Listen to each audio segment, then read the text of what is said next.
안녕하세요. 노동백과 시서. 오늘도 41번째 계속 산업재해 관련한 내용 쟁점 좀 이어나가고 있습니다. 새롭게 도입된 제도라고 하기엔 벌써 시간이 꽤 지났죠. 3년 시간이 이제 벌써 지났고요. 출퇴근 시에도 산업재해 적용이 된다. 개념이 바뀌었어요. 이제 이거 좀 됐습니다. 그러나 여전히 많이 활용하고 있지 않아서 뭐 정부 종사고 어디 가면 활용하려고 이렇게 많이 붙여놓고 그래요. 와, 출퇴근 시에도 사고 나면 산업재해로 됩니다. 뭐 여기저기 다 붙여놓고 이거는 뭐 보험료도 따로 걷어서 따로 재정을 이제 근로국정에서 마련해 두고 있고요. 그다음에 뭐 두 번째로 사업주의 보험 할증과는 전혀 관련이 없는 내용으로서 부담 없이 활용해도 된다. 여러분들 출퇴근 시에 사고가 있어도 문제가 없다. 이렇게 좀 말씀을 드리면서 시작을 해보죠. 출퇴근 시에도 이제 산업재해가 된다. 어떤 제도가 들어왔는지 가이드 설명해 주시죠.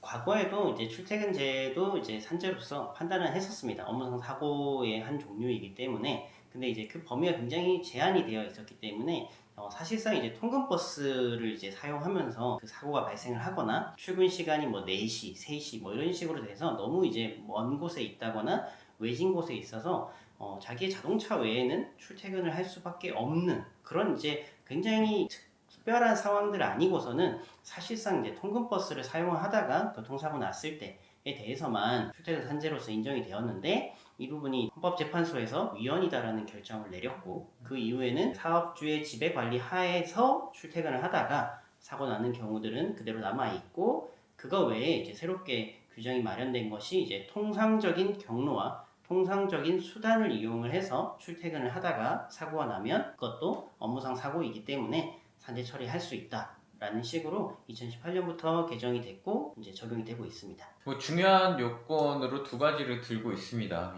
통상적으로 사고와 경로 방법을 이용해서 출퇴근하다 당한 사고는 재해로 보겠다라는 것인데요. 중요한 거는 이제 중단이라는 거하고 하나는 일탈이라는 부분이에요. 이 두 가지가 없어야 된다. 이 두 가지만 없으면은 업무상 재해를 인정을 하겠다라는 취지인데요.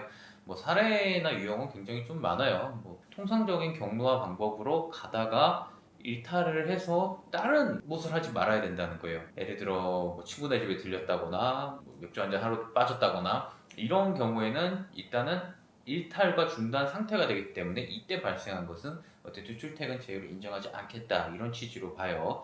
근데 또 하나 좀 중요한 건 있습니다. 우리 일상적인 생활과 연관되어져 있는 일탈과 중단은 어쨌든 맥락상 같은 걸로 보겠다. 이게 사회보험적 성격을 갖고 있기 때문에 그래요. 우리는 어쨌든 사회 안전망 중 하나이기 때문에 우리가 예를 들어 먹고 사는데 쌀은 사러 가야 될 거 아니에요. 쌀 사러 가는 거 이런 거는 다 출퇴근 경로와 방법에 일상적으로 이루어지는 거라고 보겠다. 또는 병원에 가는 그런 것도 일상적으로 보겠다.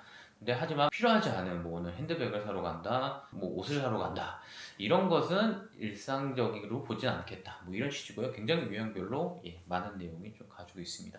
구체적인 사례과 내용을 간단히 설명해 주시죠. 늘 내가 예를 들어서 버스로 이동을 했다라고 하면은 이제 버스로 이동 중에 교통사고 나는 것들은 이제 업무상 사고로서 이제 산재 처리가 된다, 이런 말이고, 도보든 자전거든 어떤 수단이든 상관은 없습니다.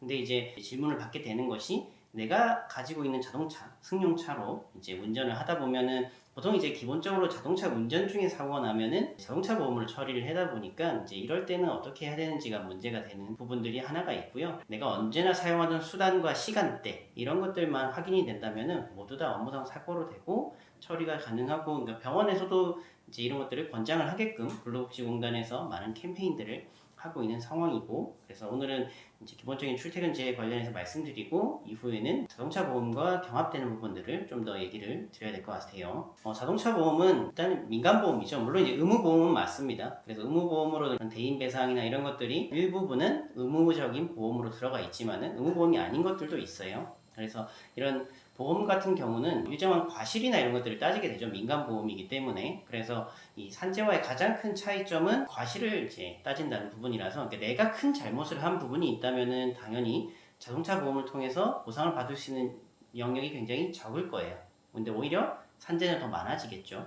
그래서 이 과실을 따지지 않는다라는 점이 이 자동차 보험과 산재 보험의 가장 큰 차이점이 첫 번째가 되고요. 두 번째 같은 경우는 이 요양비에서 이제 가장 많이 나오는데요. 그러니까 비급여 문제입니다. 그러니까 건강보험이 적용되는 치료가 있고 적용되지 않는 치료가 있는데, 자동차 보험에서는 급여와 비급여 영역을 구분하지 않습니다. 그러니까 전체적인 치료비를 기준으로 해서 치료비가 100만 원이 나왔다면은 과실을 따져서 뭐 3대 7에서 뭐 30만 원은 누가 부담하고 70만 원은 누가 부담하고 이렇게 되는데, 이 산업재해 같은 경우는 이걸 과실을 기준으로 나누는 게 아니라 급여와 비급여로 나눠서 급여는 다 보상, 비급여는 보상하지 않음, 이런 식으로 된다는 차이점이 있고, 끝으로는 이제 보상 항목이 하나 차이가 있는 건 위자료라는 항목인데요. 산재보상에서는 위자료는 없습니다. 하지만 자동차 보험 같은 경우는 부상 시에도 위자료가 있고, 뭐 후유장애가 남아도 위자료가 있고요. 사망에 대해서도 위자료가 있고, 이런 식의 위자료 규정이 있다라는 점이 차이고, 나머지 산재로 받을 수 있는 요양비용 서로 겹치는 부분이 있고요. 휴업보상 마찬가지로 이제 퍼센트는 좀 다르지만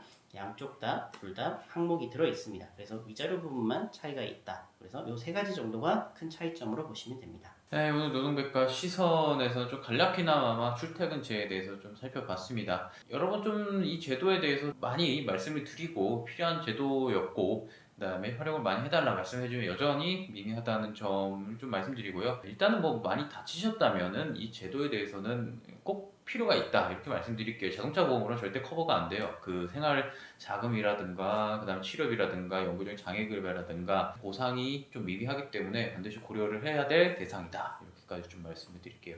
이와 관련 궁금한 점 있으시면 댓글로 남겨주시고, 또 필요한 사항 있으시면은 저 카카오톡에서 저희 친구 찾기에서 노무법인 시선을 찾아주시면 됩니다. 거기서 질의 주시면 저희 간단하게 빨리 응답할 수 있는 거 응답 드리도록 좀 할게요. 자, 오늘 여기까지 해서 마치고요. 좋아요, 구독까지 좀 부탁드리겠습니다. 인사드리시죠. 감사합니다. 감사합니다.